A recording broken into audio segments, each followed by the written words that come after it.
was driving home after a long, lonely day when my fuel gauge dipped dangerously low. The road stretched out in oppressive darkness, and the only light came from a flickering neon sign reading "Gas and Go." My heart pounded as I pulled into the nearly deserted station.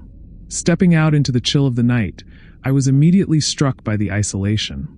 The station sat alone, surrounded by vast, empty fields that swallowed up every sound except for the echo of my own footsteps on the cold pavement.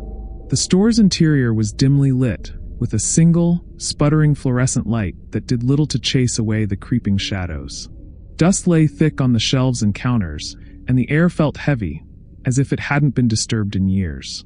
I moved toward the pump with measured steps, my eyes flicking between the gauge and the darkened corners of the lot. As I began filling my tank, I watched the numbers on the digital display tick upward slowly, each click echoing the rhythm of my own escalating heartbeat.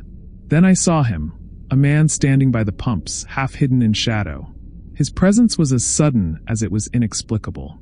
He wore a worn coat and a battered hat, and his eyes, catching the meager neon glow, fixed on me with an intensity that made my skin crawl. It felt as if his silent gaze was weighing down on my very soul, judging me in a way I couldn't understand.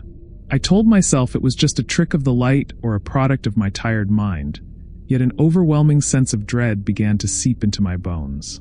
I tried to shake off the unease, but soon, a soft whisper on the wind reached my ears, a sound that could easily be mistaken for the rustle of leaves. Yet, as I strained to listen, it took on the unmistakable tone of a voice barely audible calling my name. "Come here." The voice was not harsh or menacing. It carried a mournful, desperate quality that sent a shiver down my spine. Unable to ignore it, I decided to seek refuge inside the store, hoping that a simple cup of coffee would steady my nerves. The door's bell jingled weakly as I entered, but the usual comforting murmur of a clerk's greeting was absent. The aisles lay empty and the shelves, once stocked with little trinkets and snacks, appeared barren, a silent testament to neglect. I wandered through the store, my eyes darting to every shadow, every dark corner, as if expecting the mysterious man to emerge from behind a shelf at any moment. Minutes passed like hours. With each step, I tried to convince myself that the isolation and darkness were playing tricks on my mind. But the image of those eyes, the echo of that whispered invitation, remained stubbornly etched in my thoughts. Finally, with a trembling hand and a lukewarm cup of coffee in hand, I made my way back outside. The night had grown colder, the wind sharper. I scanned the lot for any sign of the man, but he was gone, vanished as if swallowed by the darkness. Relieved yet still deeply unsettled, I climbed back into my car, eager to leave the eerie confines of Gas and Go. I started the engine and merged onto the highway, the tires humming a steady rhythm on the cracked asphalt. I tried to focus on the road ahead, but my mind was a turbulent sea of thoughts. I replayed the moment over and over, questioning every detail. Was his presence real, or had my isolation conjured a phantom out of thin air? As I navigated the twists of the dark highway, I suddenly caught sight of something in the rearview mirror that made my blood run cold. For a fleeting moment, there he was, the same man, his face illuminated by the passing neon, his eyes glinting with an unsettling, almost knowing smile. It was as if he had been waiting all along, silently watching my every move. I slammed on the brakes, my heart pounding like a drum in my ears. I peered into the mirror, but by the time I gathered my courage to look again, the image was gone. The highway stretched out before me like an endless corridor, but the memory of that eerie reflection clung to me with every mile. I sped up, desperately trying to outrun the ghostly image. Yet no matter how far I drove, the feeling of being followed persisted. As the night deepened, my thoughts grew darker. I recalled a local legend I had once dismissed as mere folklore. A tale of a ghostly figure who haunted isolated gas stations along the backroads, luring weary travelers into a trap from which there was no escape. I had always thought of it as nothing more than a story, a way for small towns to explain away the strange occurrences on lonely nights. But now I wasn't so sure. Every creak of the car, every gust of wind that rattled the windows, seemed to echo that grim narrative. My mind raced with questions. Had I truly seen a ghost, or was I simply succumbing to my own exhaustion? Was the man a harbinger of some unknown doom? or merely an unwelcome reminder of the isolation that gnawed at my spirit.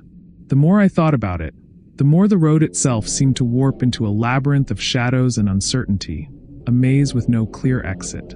In a moment of desperate distraction, I pulled into another gas station, hoping that a change of scenery might dispel the mounting terror. The new station was just as isolated, its neon sign flickering weakly in the dark.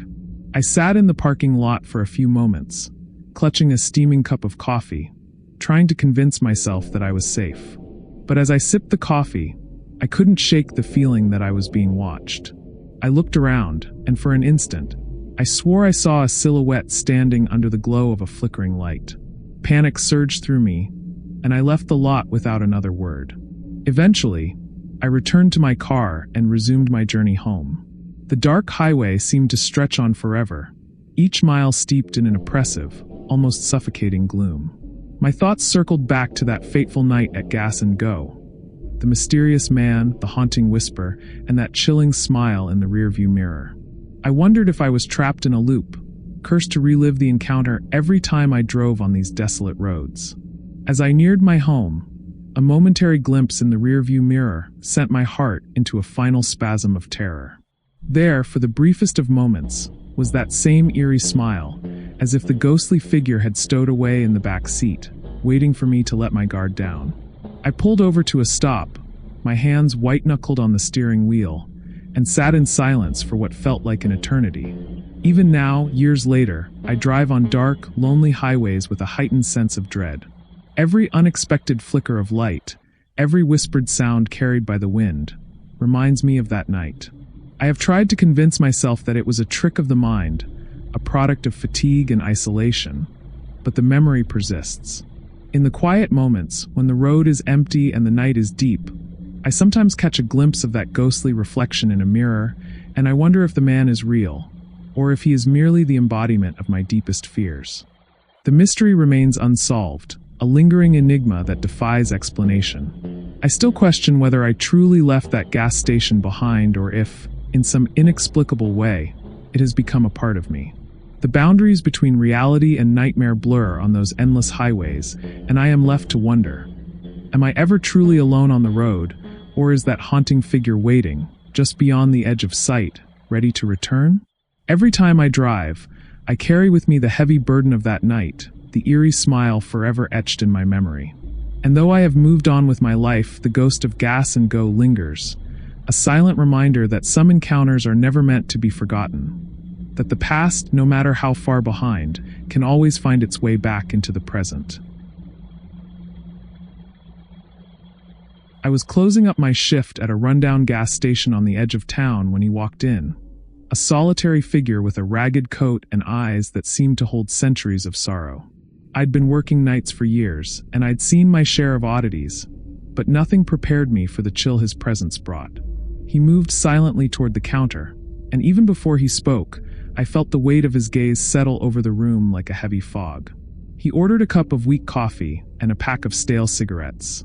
His voice was barely more than a whisper, yet every word resonated in the empty store as if it carried the echoes of a long-forgotten past. I handed him his items, noticing that his fingers trembled, not from the biting cold that seeped through the cracked windows, but from an unseen agony that clutched at him. His eyes wandered over the dusty corners of the store as though he were searching for something lost in the passage of time. I offered him a seat, but he merely shook his head, insisting on staying by the register, as if that spot held a secret only he could decipher. Throughout that long, eerie night, he began to recount fragments of his past. His story came in broken pieces, a life marred by regret, mistakes that clung to him like shadows, and a desperate yearning for redemption that was almost palpable. With each hushed sentence, the air in the store grew colder, and the flickering overhead lights seemed to waver in sympathy with his pain. I listened intently, drawn into his narrative like a moth to a flame, each detail both hauntingly familiar and disturbingly foreign. He told me about a time when he had loved deeply and lost even more, when every decision felt like a misstep leading to inevitable doom. His words painted a picture of a soul tormented by past sins, haunted by the ghosts of those he had wronged. The more he spoke, the more I sensed that his tale was not merely a recounting of personal sorrow, but a confession of a curse, one that had bound him to this very place. I tried to keep my thoughts organized, but my mind spun with images of shadowy figures and flickering memories that danced on the edges of reality. As the clock crept toward midnight, his voice softened to a trembling confession. He said he had been waiting for someone, a kind soul who could help him break free from the curse that held him prisoner here night after night.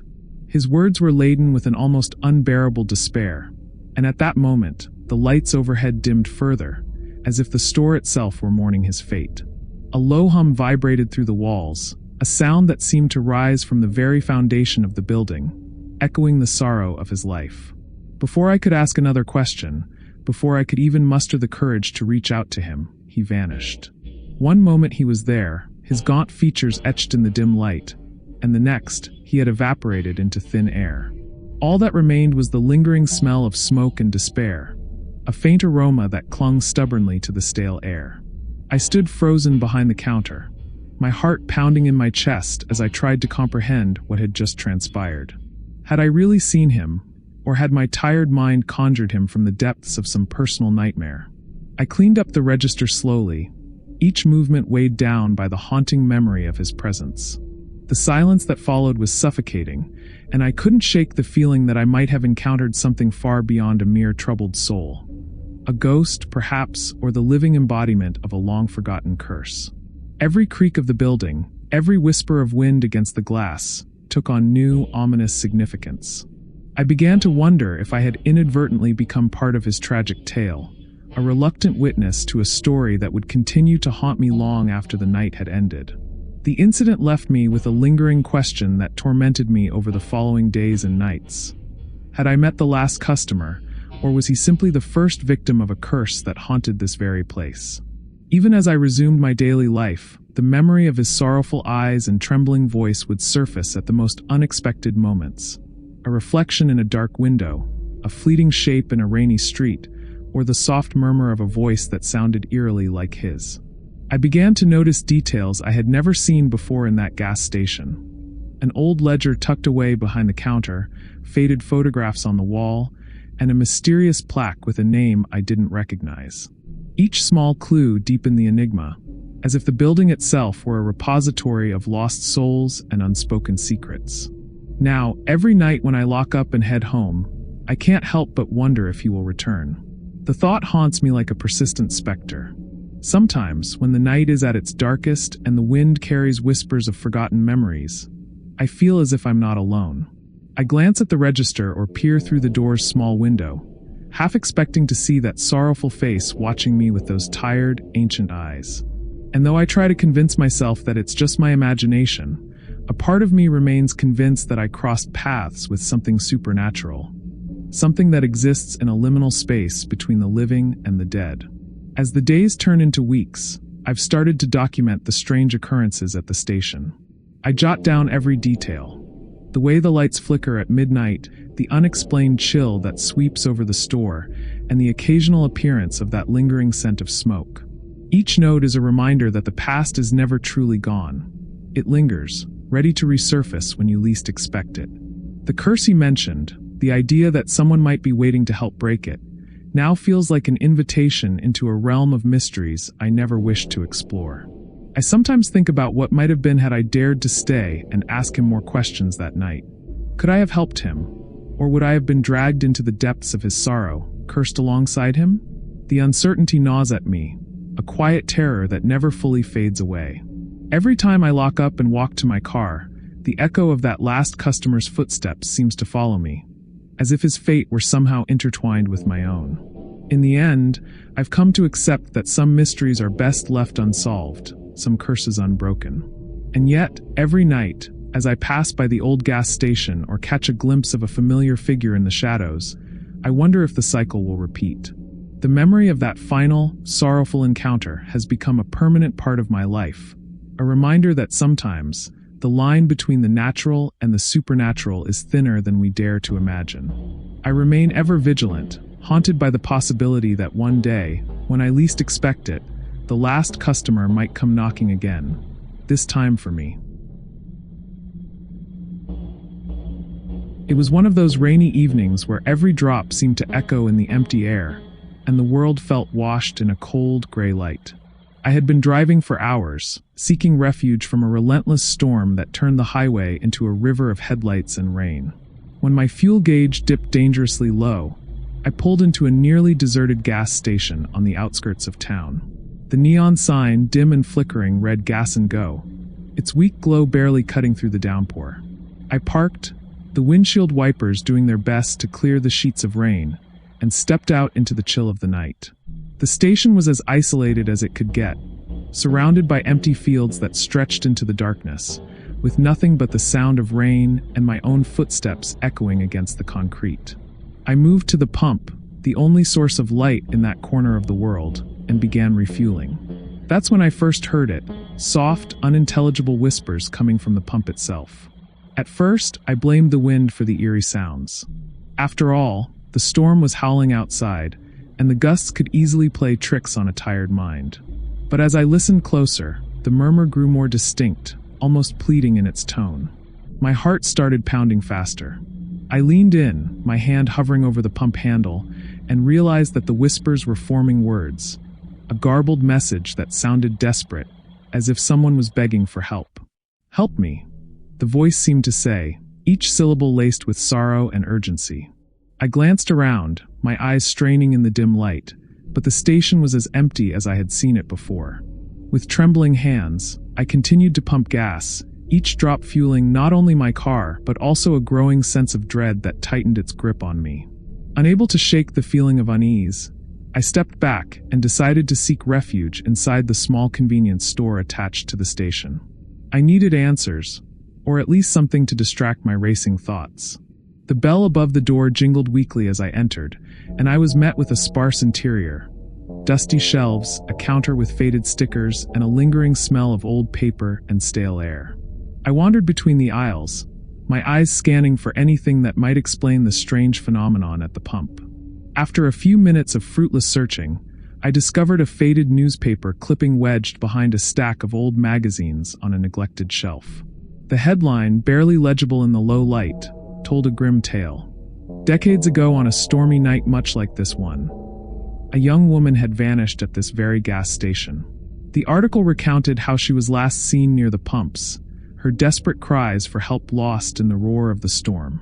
They said her body was never found, and that ever since that tragic night, locals had whispered of a ghostly presence, an echo of her final moments, haunting the pump. A cold shiver ran down my spine as the realization hit me like a wave of freezing water. The pump wasn't just malfunctioning, it was haunted by her desperate cry. I felt a growing compulsion to return outside, to confront whatever restless spirit might be calling out. I left the store quickly, clutching the newspaper clipping as if it were a talisman against the dark unknown. Outside, the storm had mysteriously abated. The rain had stopped, leaving the world eerily silent and the air unnervingly still. I approached the pump again, and this time the whispering was louder, more insistent. It was no longer just a murmur carried by the wind. It felt as if the pump itself was speaking directly into my ear, each word imbued with sorrow. "Help me." I reached out instinctively, my fingers trembling, as if to comfort the lost soul whose plea had echoed through time.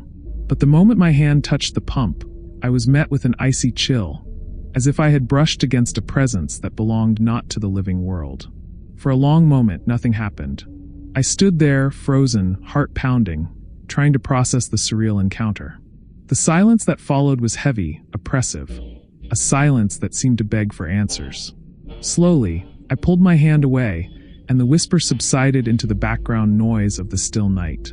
Yet the haunting refrain of "help me" lingered in my mind, a spectral echo that I couldn't shake off.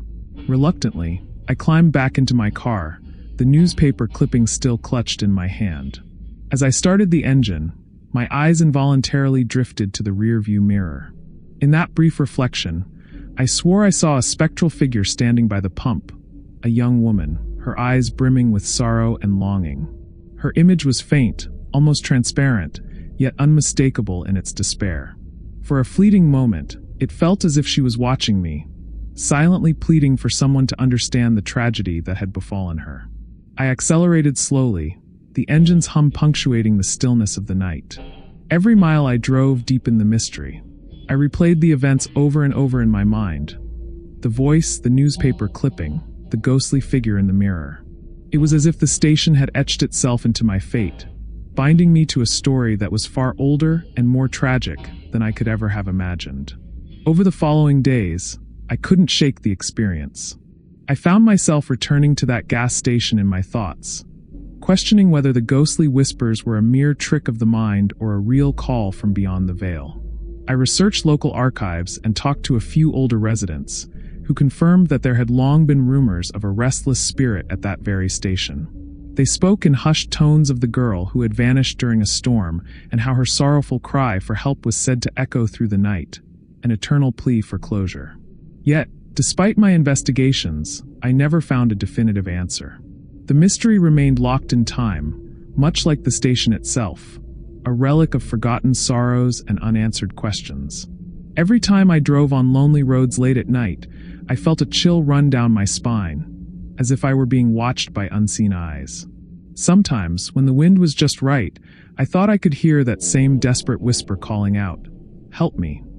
And I couldn't help but wonder if the ghost was still waiting, trapped between life and death, for someone to break the curse that bound her to that lonely pump.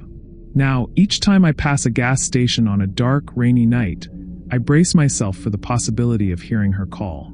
The memory of that eerie encounter remains with me, a constant reminder that some voices never truly fade away, and some tragedies are doomed to be repeated in whispers across the empty air. I often ask myself if, one day, I will have the courage to return to that spot and confront the ghost once more, to finally help her find peace. But until then, I drive on, haunted by the spectral echoes of a desperate plea that I can never forget.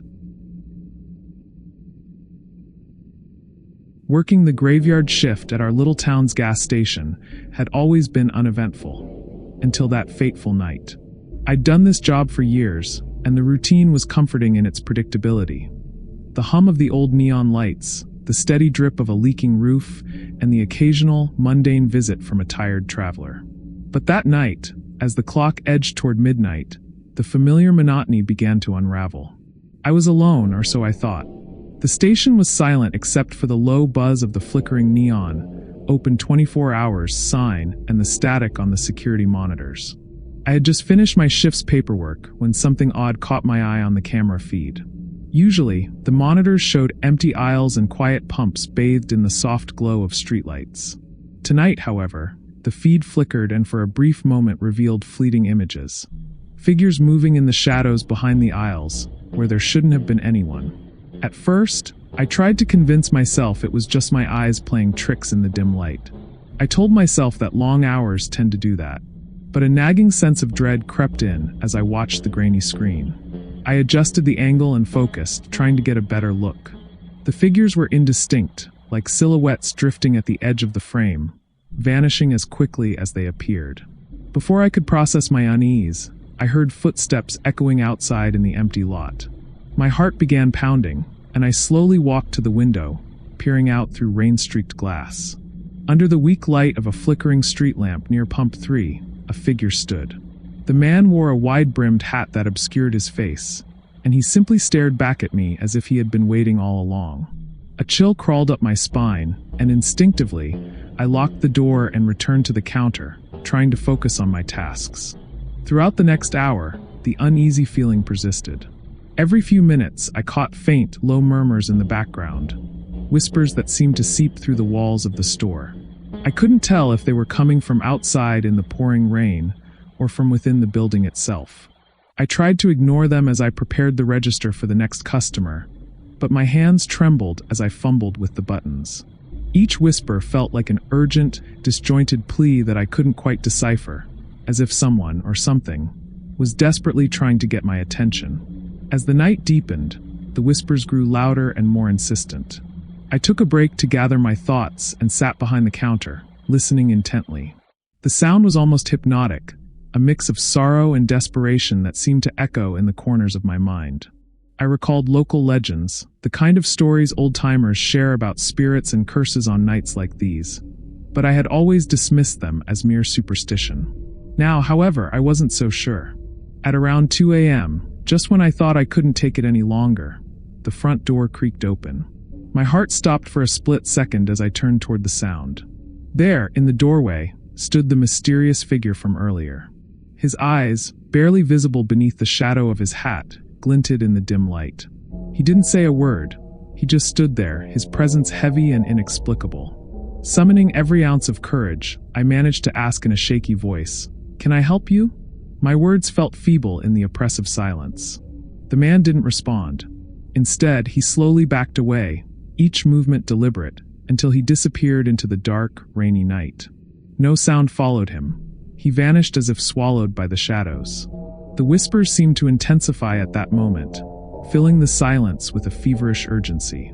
They rose to a crescendo, a chaotic mix of words that I could barely understand. It wasn't a clear message, but more of a plea, as if 1,000 voices were crying out all at once, desperate to be heard. In a burst of panic, I grabbed the phone by the counter and dialed the local police. I needed help, needed someone to confirm that I wasn't losing my mind. But when I lifted the receiver to my ear, the line was dead. All I heard was static, a harsh, grating sound that only deepened my fear. I stood there, paralyzed by terror, unable to move or speak. The gas station, usually a simple pit stop for weary travelers, now felt like a gateway to something far more sinister. A place where the veil between the living and the dead was disturbingly thin. I kept my eyes fixed on the dark entrance, expecting the mysterious figure to reappear at any moment, expecting the whispers to form words that would reveal an unspeakable truth. Time seemed to stretch on endlessly. The clock's hands crawled toward dawn, and every minute was filled with an overwhelming sense of dread. I kept checking the security monitors, half hoping they would display something that could explain what was happening.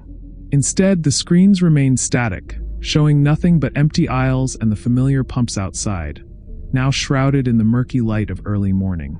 In the final moments of my shift, as the first hints of dawn began to break through the gloom, I couldn't shake the feeling that whatever had haunted me during that night would return. The terror wasn't confined to those hours. It had taken root in my mind, a seed of fear that I knew would sprout again every time the neon lights buzzed to life and the night shift began. I closed the register and locked the door for the final time, my hands still trembling. As I walked to my car in the quiet, rain-soaked morning, I glanced back at the gas station. For a fleeting moment, I thought I saw movement in the window, a shadow, perhaps the figure, watching me leave. But when I blinked, it was gone, leaving only the lingering echoes of whispers and footsteps that had frozen my soul. Even now, when I drive by that desolate spot on lonely nights, I can't help but feel that I'm being watched. I still hear those low murmurs in my head, the echo of a voice I can't quite place. I wonder if the gas station is cursed, if it has always been a threshold between our world and something far darker. The memory of that night clings to me, a reminder that sometimes the things we dismiss as tricks of the light or products of our imagination are, in fact, very real. I've tried to move on, to forget that night, but the fear lingers like a shadow at the edge of my vision. Every time I work the night shift, I keep a vigilant eye on the monitors, always expecting the unexplained to appear. I've come to realize that some nights carry secrets too terrible to be forgotten, secrets that demand to be acknowledged. And though I've never seen the mysterious figure again, I know that the gas station holds a memory, a presence that waits patiently in the dark, ready to remind me that some nightmares never truly end. As dawn broke and the station returned to its usual stillness, I left with a heavy heart and a mind filled with unanswered questions. The image of that man under the street lamp, the sound of his silent gaze, and the relentless whispers of 1,000 desperate voices will haunt me for the rest of my days. And every night, when the neon lights buzz to life and I settle in for another long, lonely shift, I can't help but wonder, will the nightmares return? Will the station once again become the threshold to that dark, mysterious world that lurks just beyond the edge of our understanding? I drive away each morning with the hope that I'll never have to face that terror again, but deep down, I know that it's only a matter of time before the night shift calls me back, and with it, the promise of another nightmare waiting in the shadows. I had always been curious about the old gas station on the outskirts of town, a relic from a bygone era that seemed to hide secrets in every cracked window and rusted pump. One foggy night, driven by a mix of boredom and morbid fascination, I decided to stop there for a fill-up. What I found that night would change my life forever. The station was quiet, almost unnervingly so. The thick fog wrapped around the building like a shroud, and the weak beam of my headlights barely pierced the gray gloom. I pulled up to the pump and switched off the engine, the silence wrapping around me like a cold blanket. The fluorescent lights above buzzed incessantly, casting long, distorted shadows on the peeling walls of the station. As I stepped out of my car, I noticed something odd. Etched into the side of the pump, in faded but deliberate letters, were the words, "Remember us."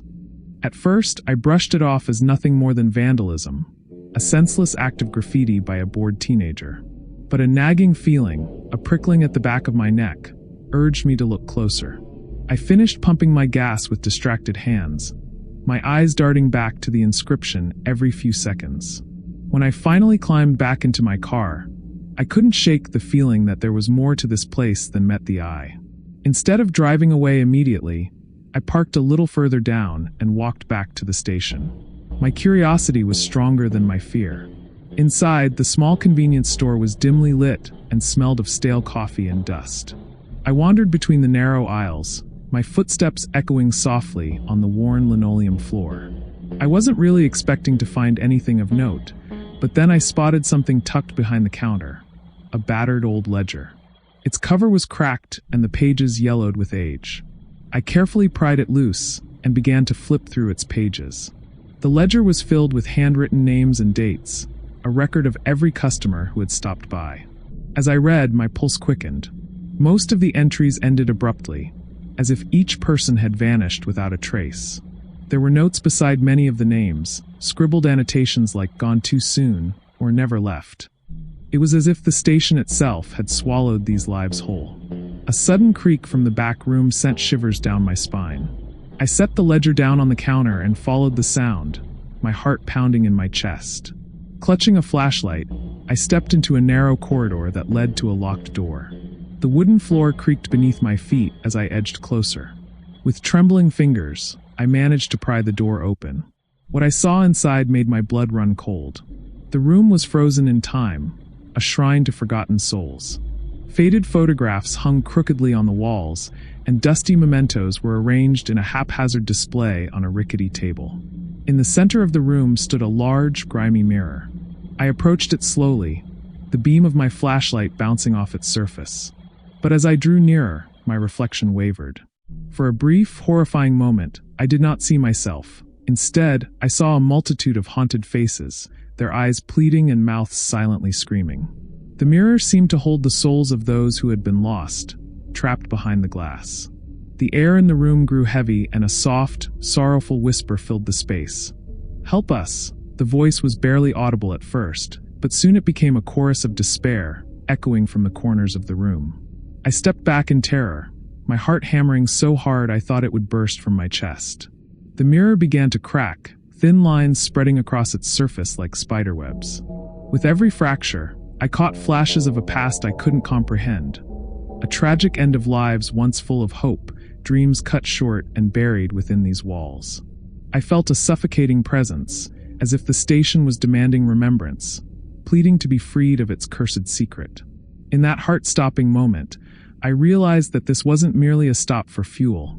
It was a repository for lost souls, a place where the past was trapped in an endless cycle of sorrow. The inscription on the pump, "Remember us," echoed in my mind, now carrying a weight of unbearable significance.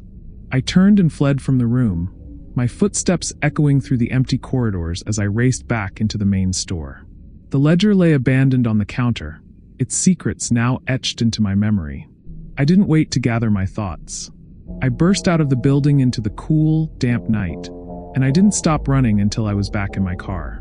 As I drove away, the old gas station receded into the fog, but its presence remained with me like a shadow. I replayed the night's events over and over in my mind. The ledger, the shrine, the mirror, and that desperate, ghostly whisper. "Help us!"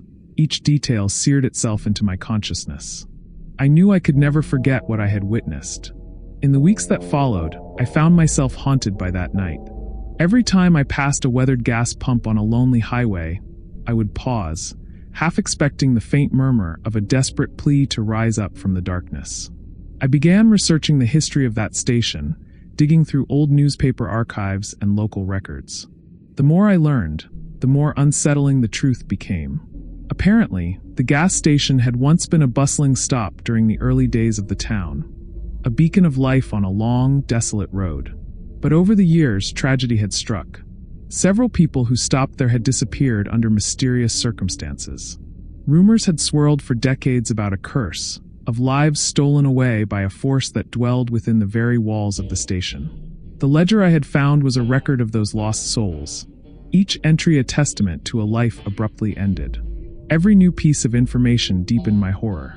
I began to see the station not as an abandoned relic, but as a living monument to despair, a cursed place that demanded to be remembered, so that its tragic secret might finally be acknowledged and perhaps put to rest. Even now, late at night, when the road is empty and the fog rolls in like a ghostly tide, I sometimes catch a glimpse of that old gas pump and feel a chill down my spine. I wonder if the whispers of the past are still calling out, waiting for someone brave enough, or foolish enough, to stop and remember. I know that the station's secret is not confined to that one foggy night. It is a part of the very fabric of the town, a dark reminder of the lives lost and the mysteries that remain unsolved. I often ask myself if I will ever have the courage to return, to confront the darkness head-on and try to set those trapped souls free. But every time I consider it, I am overwhelmed by the weight of that night, by the realization that some secrets are better left undisturbed. The old gas station, with its peeling walls and rusted pumps, remains a silent sentinel on the outskirts of town, a monument to forgotten tragedies and a warning of what lies beneath the surface. And so, I drive on, haunted by the memory of that night and the desperate plea of the mirror's broken voice. "Remember us," it whispers. I know that as long as I carry that memory, I am forever tied to the station's secret. A secret that will continue to call out in the dead of night, waiting for someone to finally set it free.